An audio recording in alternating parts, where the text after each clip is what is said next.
Iguodala to Curry, back to Iguodala, up for the layup. Oh, blocked by James. Another Monday, another mock draft. Today we are going to be doing a full first round NBA mock draft. I do these every single Monday. They always do pretty good, so I appreciate everybody watching. I appreciate everybody subscribing, liking the video, commenting. And we're going to get right into it, man. I think the best pick for the Atlanta Hawks is taking Alex Sarr with this pick. This is a guy that's athletic, 6'11", 7 foot, whatever you want to put him. He can block shots. He can switch. He can catch lobs. He has a little bit of a jump shot. He can put the ball on the floor. And I think Trae Young really extends his game to the point where he can be an all-star and a defensive player of the year type of candidate. I think Alex Sarr is the pick here for the Atlanta Hawks. At number 2, I did not hate the Nikola Topic pickup for the Washington Wizards, but he has been ruled out with a partial ACL tear, I think. And Zachary Rissache is the second best player on the board, in my opinion. So I'm going to take Zachary Rissache. Like I said many times in these mock drafts, it does not have to be a home run pick with this second pick. This was your first year of rebuilding. You got guys like Bradley Beal and Kristaps Porzingis out of Washington. I think Kyle Kuzma may be the next guy that you get out of here. And you start fresh with Zachary Rissache, Danny Advia, Bilal Coulibaly, and you move forward. Next, I'm going to be taking... Now, I would trade this pick if I... Wait, no, I would not trade this pick if I was Houston. I would not trade this pick if I was Houston. I think the best pickup here is taking Reed Sheppard. I think taking Reed Sheppard here, whether you want to play him at the point guard position, whether you want to play him at the 2 guard position, in my opinion, it really all depends on what you do with Jalen Green and how you view Amen Thompson. If you think Amen Thompson is best as a wing, you put him at the wing and you let Reed Sheppard learn under Fred VanVleet. If you see Amen Thompson as a guy who can really control the ball and be the lead point guard on this team, he's 6'7", he has some size, and he can play a lot of defense and he can switch. I think it depends what you want to do with Amen Thompson, and you put Reed Sheppard in that position. Now, for the San Antonio Spurs, I think this is probably the 3 teams that are very hard to draft for in the lottery are the San Antonio Spurs, the Chicago Bulls, and the Portland Trailblazers, because the Portland Trailblazers have so many young players, and they're really just waiting on somebody to break out. But in my opinion, if I am the the San Antonio Spurs, I'm going to take Stephon Castle here. He's 6'6". He can guard the perimeter, and he could be a lead guard on this team. I like Stephon Castle here. Now, for the 5th pick for the Detroit Pistons, I was swayed on Dalton Knecht. Now, the Detroit Pistons, they have the pieces. I don't hate the Detroit Pistons roster. You have guys like Jalen Duren, who looks like he can be an all-defensive team type of player. You have guys like Ausar Thompson, another great on-ball defender. You have Cade Cunningham, the number 1, who is averaging 6-7 assists on a roster that can't shoot at all. And you bring in Dalton Knecht, and I think that just maximizes Cade Cunningham's game a lot more. This is a guy who fits in. These are one of the plug-and-play type of players that I talk about in the draft all the time. I think Dalton Knecht right here to the Detroit Pistons. 6'6". He can do more than just shoot the ball. He can put the ball on the floor. He has the potential to be a solid defender. I like this pick. 100%. Now, number 6 for the Charlotte Hornets, my guess would either be out of Matas Buzelis or Rob Dillingham. I also think Ron Holland is a pretty good pickup here. A lot of people are mocking him to fall out of the top 10, which I think is crazy, but I don't understand it. I'm going to go Rob Dillingham. With the history of LaMelo Ball's injuries, you're going to have a backup ball handler who can come in, score the rock, facilitate, shoot, play off ball, and I think he can play next to LaMelo Ball as well. Now, the Portland Trailblazers, I would like to see them go get another bucket, and that's going to be Matas Buzelis. This is a lengthy guy who can play the 2 through the 4. He can put the ball on the floor, and he can shoot. In his high school days, he showed that he can shoot the ball. Didn't have the best percentages in the G League, but I think with time that's going to get a lot better. Now, for the San Antonio Spurs, I'm thinking Ron Holland here. I think Ron Holland at number 8 is a really good pickup for this team, but in the end of the day, I'm thinking Nikola Topic as well. I'm going to take Ron Holland. You get that athleticism on a wing, whether he plays the small forward or the power forward position. He's 6'7". You can build that jump shot from the ground up, and he's going to be a very good defender. I like that. Now, if I'm the Memphis Grizzlies, there has been some type of rumors that they're going to trade this pick. I don't necessarily think trading the pick is the best idea because with some of the emergences of the Western Conference teams, I don't think that their championship window is as open as it was the year before or last year. I'm going to take Donovan Klinger with this pick. You can move Jaren Jackson Jr. back to his natural power forward position. You have a pretty strong guy who sits at 260 pounds. I know this says 282, but I think his official weight was 265 pounds. He's 7'1", and a lot of problems with young centers in the league nowadays is they're too slim. It's going to take them time for them to really build that muscle. I think Donovan Klinger is going to be able to come in with that muscle already brought, so he can he can at least put a body in front of a Jokic spin move or a Jokic shoulder to the chest. Same with Anthony Davis, same with Karl Anthony Towns, and you'll have a former defensive player of the year roaming in the paint, which makes it a lot harder to win a possession like that, especially if you have Marcus Smart on the perimeter. So I'm going to take Donovan Klinger with this pick.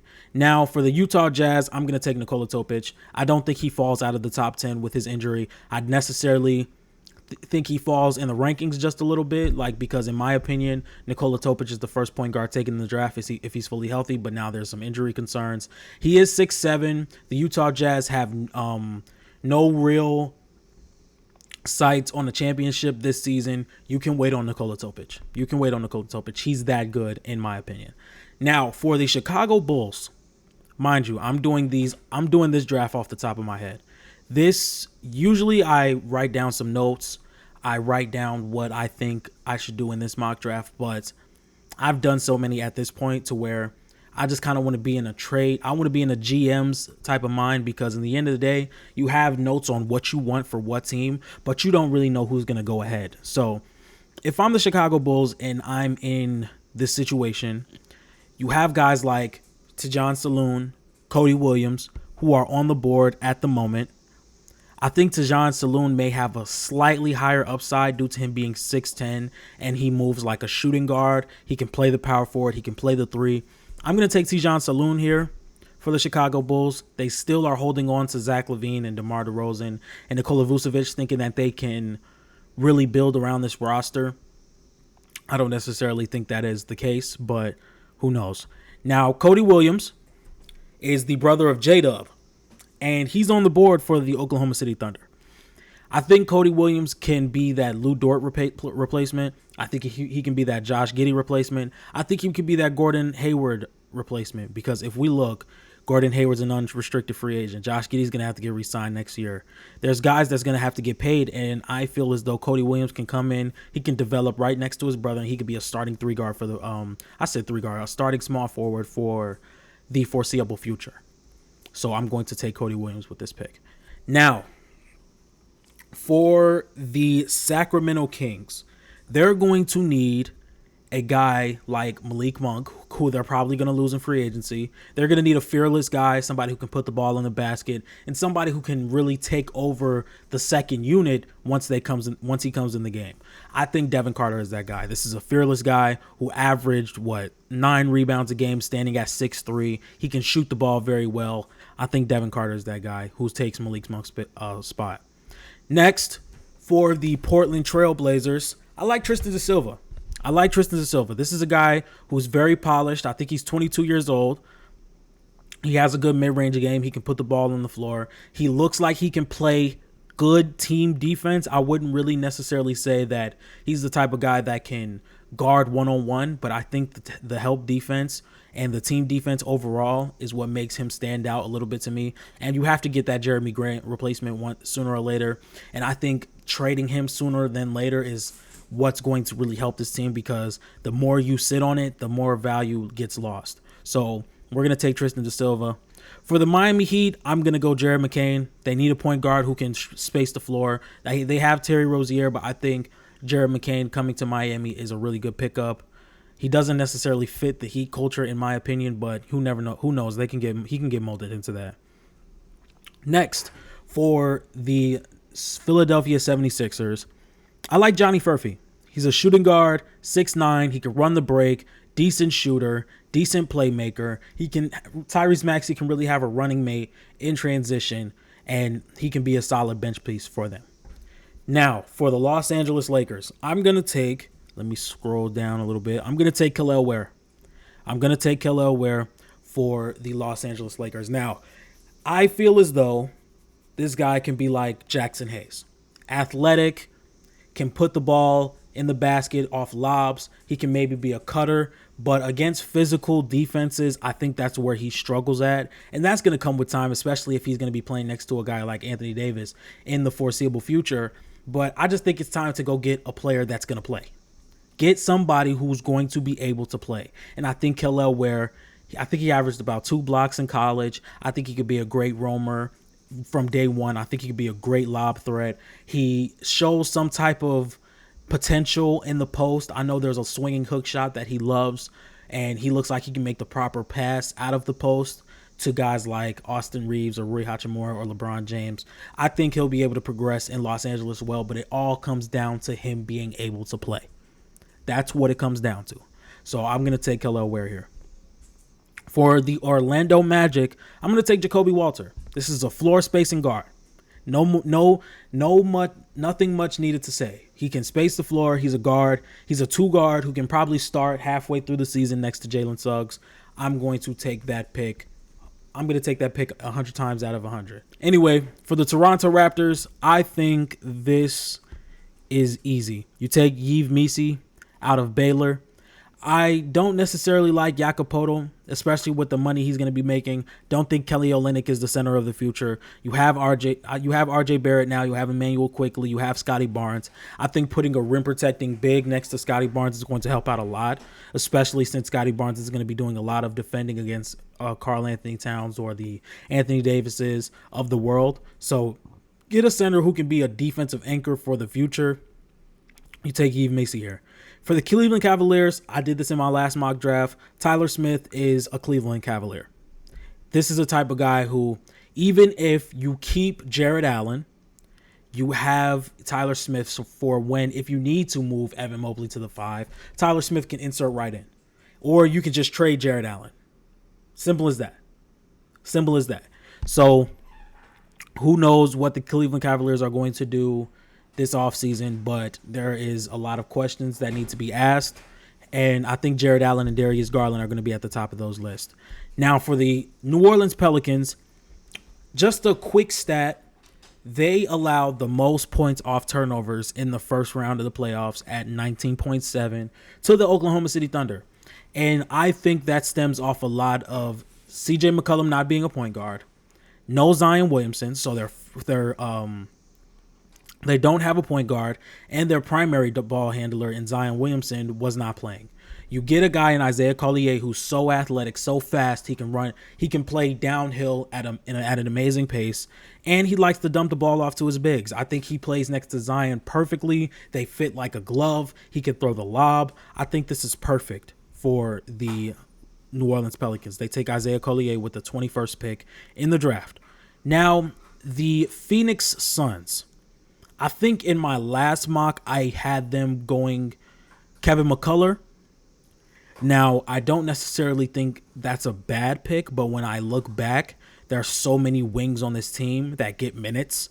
Josh Okogie, Eric Gordon, if they decide to re-sign him, or if he's just going to retire, Nasir Little, Grayson Allen, Royce O'Neal, and obviously we have Bradley Beal and Devin Booker and Kevin Durant.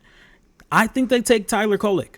I think he is the second best playmaker in this draft. He averaged 8 assists a game on 15 points, 50% from the field, 5 rebounds. He's 6'3". He's very high IQ type of point guard.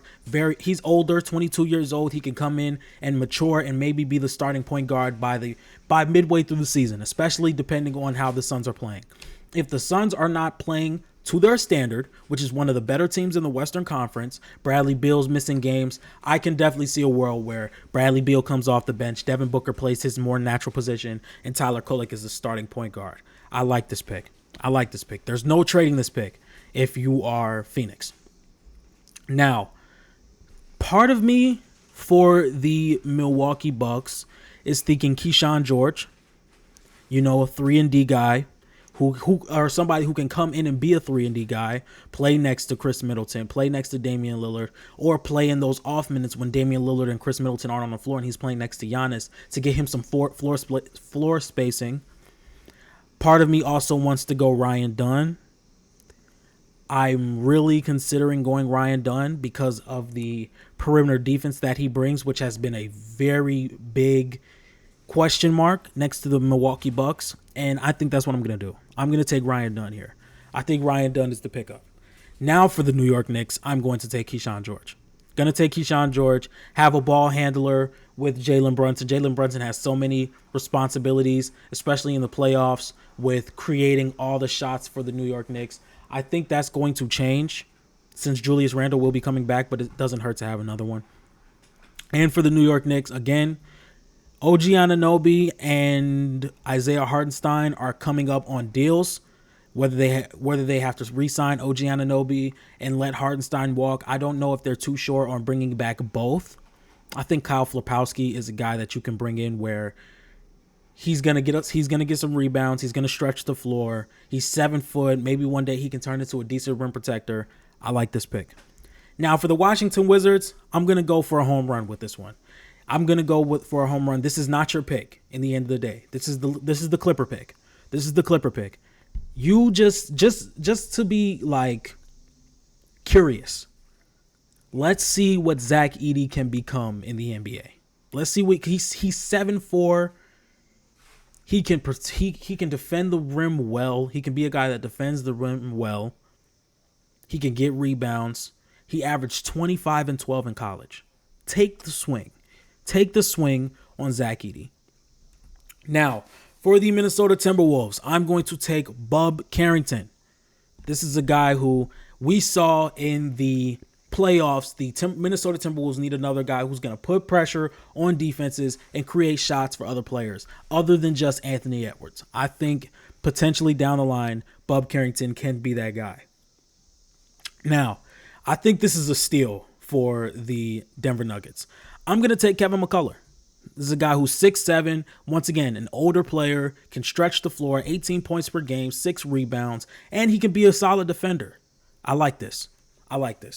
Now, with the Utah Jazz, I'm going to take Baylor Scheierman. I think this guy can be a very good shooter. In my opinion, a top 5 shooter in this draft. This is definitely this doesn't look like a real picture, but we're going to take him. And for the Boston Celtics, I'm going to take Deron Holmes as soon as I find him. Anyway, with the injury concern of Kristaps Porzingis, the age of Al Horford, not necessarily knowing what Xavier Tillman is going to be, you take Deron Holmes here, 6'10" center who can rebound the ball. Don't overthink it. Do not overthink it. All right, ladies and gentlemen, that has been the first round of my 2024 NBA mock draft. Don't know how many of these I have done already, but I just want to say that you guys have been showing massive amounts of love to these mock drafts, and I appreciate every single one of you showing love, commenting, subscribing. We're sitting at 250 subscribers right now, halfway to my 500 goal, and then our next goal is going to be 1,000, then 2,000. You guys know, all the way up until we're the number one sports YouTube channel in the world, higher than NBA. But I appreciate everybody liking, subscribing, watching, and you guys have a blessed day. Love y'all.